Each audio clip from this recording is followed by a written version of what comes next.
Who has been your mentor in this industry? So in this industry, I think one of the best parts about being in a franchise system is being able to rely on others in the system.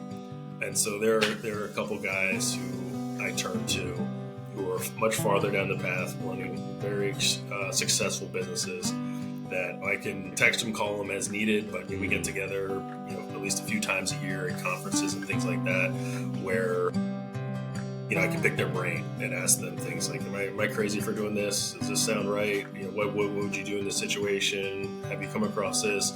And the answer to have you come across this is almost always yes. Like, you're going through this day to day, like, oh, this is crazy, this stinks. That somebody else has been there. And so, a couple guys in particular that were really helpful.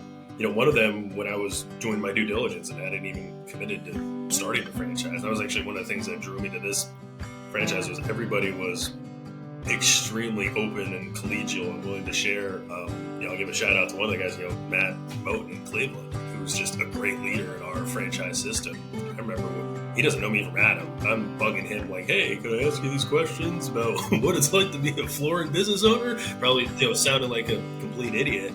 I don't think you sounded then, but then he did a follow-up call with me, and then I was trying to get comfortable with the numbers, and he just sent me his previous years, 2 years actually, P&L.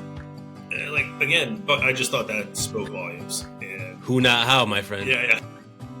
And so I was like, okay, and so, but yeah, and just, he put on a conference, basically he and another guy in Cleveland took it upon themselves to do this back at 23. So he goes above and beyond as a leadership standpoint.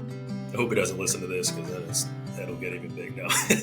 Yeah, no, we're going to send it to him. No, he's been a great, friend and stuff. And so, but yeah, that's to this industry, definitely, something